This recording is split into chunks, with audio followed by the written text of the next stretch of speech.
బంగారం నగదు కోసమే ఇద్దరు వృద్ధ మహిళలను చంపేశారని పోలీసులు నిర్ధారించారు. ఈ కేసుతో సంబంధం ఉన్న ముగ్గురిని అరెస్టు చేశారు గుంటూరు జిల్లా తెనాలి పోలీసులు. ఇటీవల స్కెచ్ వేసి మరీ ఇద్దరు వృద్ధ మహిళలను దారుణంగా హత్య చేసి నగలు పట్టుకుని పారిపోయారు. ఈ కేసులో నిందితులు కుసుమ కుమారి, ఇళ్ల గోపితో పాటు మరో బాలుని అదుపులోకి తీసుకున్నారు. ఈ కేసు విచారణలో మరో మహిళ హత్య కేసు వెలుగులోకి వచ్చింది. మారిస్పేటకు చెందిన ఒక మహిళను కూడా ఇదే విధంగా బంగారం కోసం ప్రాణాలు తీసింది మరో కిరాతకురాలు. ఆ హత్య కేసు ప్రేరణగా తెనాలిలో ఇద్దరు వృద్ధ మహిళలను చంపేసి బంగారం నగదు ఎత్తుకెళ్లారని పోలీసులు తెలిపారు. నిందితుల నుంచి 34,000 నగదు, బంగారపు తాడు, ఆటో స్వాధీనం చేసుకున్నారు.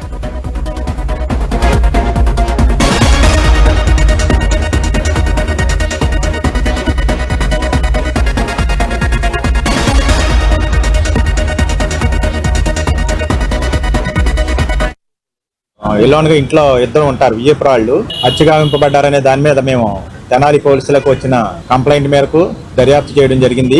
ఈ కేసులో ముద్దాయిల్ని కస్టడీలో తీసుకొని విచారించడం జరిగింది. వీరు ఇద్దరు కూడా ఓల్డేజ్ పీపుల్. ఇద్దరు కిందనో పోర్షన్ పైన పోర్షన్ ఉంటది. పై పోర్షన్ లో వీళ్ళు ఉంటారు. కింద పోర్షన్ ఇస్తామని వాళ్ళు చెప్పడంతో ఒంటరి మహిళలు ఉంటారు. వాళ్ళు వృద్ధులు, ఎటువంటిగా ఎదుర్కోరు. వాళ్ళైతే ఈజీగా మనం ఆ బంగారం, మెళ్ళ గొలుసులు, చేతికి గాజులు, చెవిదిద్దులు ఇవన్నీ ఉండడం చూశారు. ప్లాన్ చేసుకుని రెక్కీ చేసుకున్నారు. అద్దెకిస్తానన్నారు కదా, మాకు తెలిసిన వారికి అద్దెకి కావాలి, కింద రూమ్ చూపించమంటే ఇద్దరు కూడా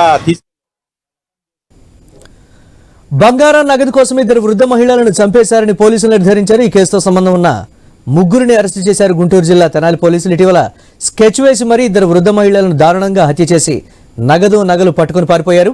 ఈ కేసులో నిందితులు కుసుమ కుమారి, ఇళ్ల గోపితో పాటు మరో బాలుని కూడా అదుపులోకి తీసుకున్నటువంటి ప్రస్తుత పరిస్థితి. దీనిపై మరిన్ని అప్డేట్స్ మా కరెస్పాండెంట్ నాగేశ్వరరావు అందిస్తారు. నాగేశ్వరరావు, పోలీసులు ఎలాంటి వివరాలు వెల్లడిస్తున్నారు? దీనికి సంబంధించి అప్డేట్స్ ఏంటి ఓవరాల్ గా?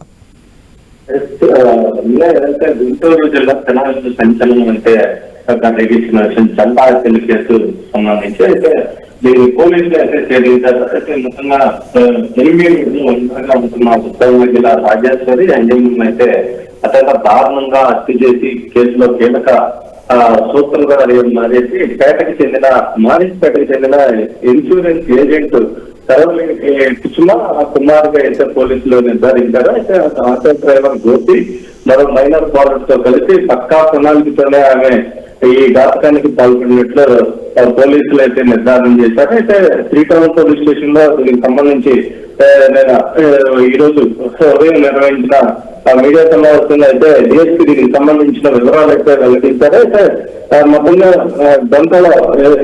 దొంకల అప్పడాల కంపెనీపై భాగంలో ఉంటున్న వియోరాలు రాజేశ్వరి అంజమ్మల వెంటపై ఉన్న బంగారు నగదు కోసమే నిందితులు ఈ ఘాతకానికి పాల్గొన్నట్లయితే పోలీసులు వెల్లడిస్తున్న పరిస్థితి అయితే ఉంది. దీనికి సంబంధించి ఏదైతే కీలక సూత్రధారి కుసుమ గతంలో కూడా ఇదే తరహాలో మరో హత్య కేసుకి సంబంధించి హత్య చేసినట్టుగా కూడా ఈ యొక్క విచారణ నిర్బంధంలో పోలీసులకి తెలిసింది. అంటే ఈ జంతా హత్యల కేసు విచారిస్తుండగా కూడా ఈ యొక్క కేసుకు సంబంధించి ఏదైతే పాత కేసుకు సంబంధించింది కూడా వాళ్ళు చెప్పడం జరిగింది. అయితే ఈ కేసుని చాకచక్యంగా అయితే దీనికి సంబంధించి పోలీసులు ఛేదించిన పరిస్థితి అయితే ఉంది. వాళ్ళని అయితే అరెస్ట్ చేసి 3 టౌన్ రమేష్ బాబుతో పాటు సిబ్బందిని కూడా దీనికి సంబంధించి డిఎస్పీ అభినందించిన పరిస్థితి అయితే ఉంది. అయితే గతంలో చూసుకుంటే తెనాలి పట్టణం సంబంధించి ఎక్కువ శాతం ఇక రౌడీ షీటర్లు ఉన్నారని చెప్పేసి కూడా గంజాయి బ్యాచ్ ఎక్కువగా ఉంది.